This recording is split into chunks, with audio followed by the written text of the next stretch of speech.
Trump's decision to end joint military exercises between the US and South Korea has been blasted as a stupid move which could have huge implications for Australia.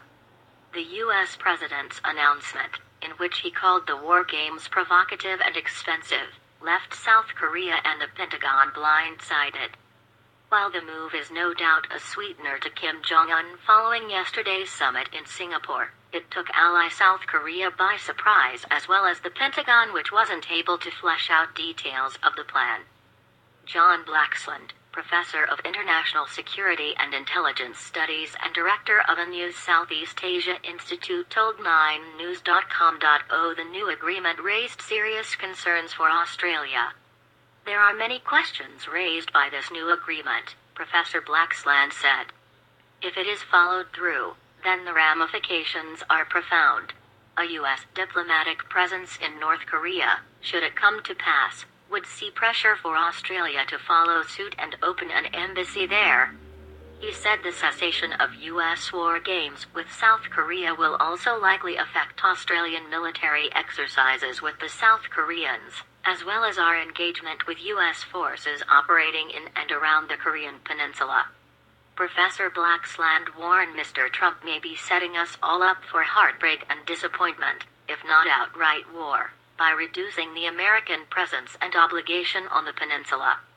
If war was to return to the Korean Peninsula, there is a high likelihood that Australia would feel an obligation to render assistance, once again, much as it did in June 1950, with troops, aircraft and ships, he said. More than 17,000 Australians served during the Korean War and 340 were killed while more than 1,200 were wounded, Australian War Memorial figures show. Professor Blaxland said dismantling the United Nations Command, which was established in 1950, could also have negative consequences for Asia. Australia's links with South Korea and Japan through UN Command, UNC, are significant, he said. Closing up UNC would raise questions about Australia's ongoing arrangements with the South Koreans. Beyond that, if the United States withdraws its military forces from South Korea, as Trump hinted at during the 2016 election campaign, then the power dynamics in Northeast Asia will have been fundamentally altered.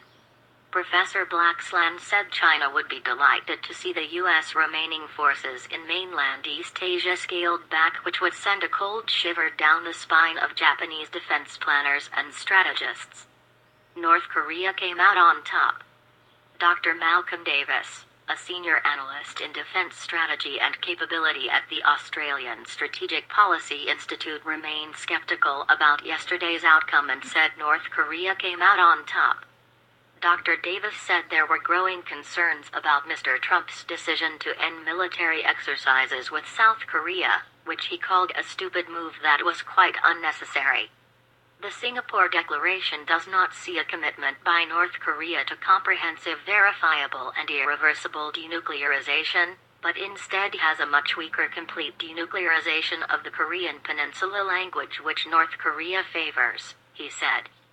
Dr. Davis said this could also see the U.S. being forced to not only withdraw its forces from the Republic of Korea, ROK, but could also end the U.S. nuclear umbrella for South Korea and potentially Japan.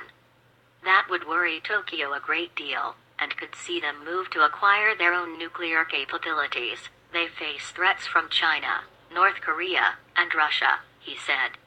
To top it off, Trump unilaterally announced the ending of ROK U.S. military exercises, calling them provocative, once again, echoing Pyongyang, sending a further signal that maybe the U.S. commitment to its allies is growing weaker.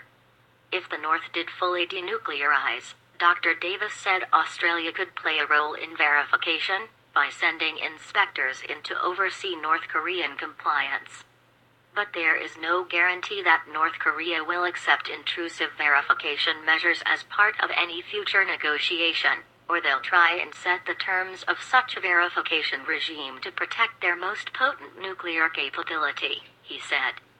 Australia is well placed to support IAEA inspections, and we've done so in the past with Iraq, but North Korea is a very different environment, and our intelligence on North Korean nuclear facilities is very poor. Adopting Kim's language. New York-based Park Strategies Senior Vice President Sean King, an expert on Asian politics, said he didn't think labeling Americans' war games as provocative was a good call. Also, I don't like our adopting North Korea's preferred denuclearization language, for example, the complete denuclearization of the Korean peninsula, he said. However, nuclear disarmament campaigner John Hallam said he believed the summit represented a pivotal moment when attitudes which were seemingly set in stone were turned upside down. It's well to remember that prior to the Winter Olympics and the Kim-Moon discussions, we seemed to be looking down the barrel of nuclear war, he said, referring to the war of words Kim and Trump were engaged in last year.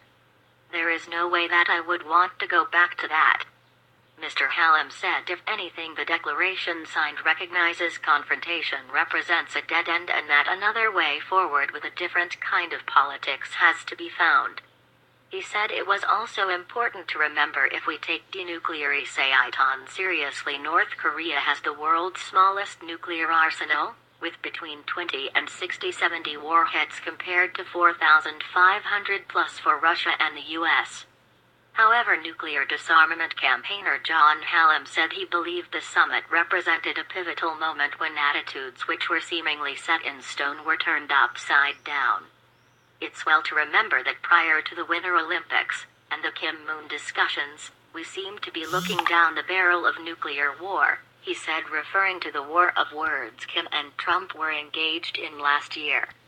There is no way that I would want to go back to that. Mr. Hallam said if anything the declaration signed recognizes confrontation represents a dead end and that another way forward with a different kind of politics has to be found. He said it was also important to remember if we take denuclearization seriously, North Korea has the world's smallest nuclear arsenal, with between 20 and 60-70 warheads. The U.S. has around 6,400 according to the Federation of American Scientists. Australia's Foreign Minister Julie Bishop said she was cautiously optimistic regarding yesterday's talks. But Ms. Bishop told the ABC, "We'll have to see the concrete steps that North Korea takes. Complete denuclearization must mean the irreversible dismantlement of Pyongyang's nuclear weapons program." Ms. Bishop's opposition counterpart Penny Wong voiced concerns that North Korea might not follow through on its promise.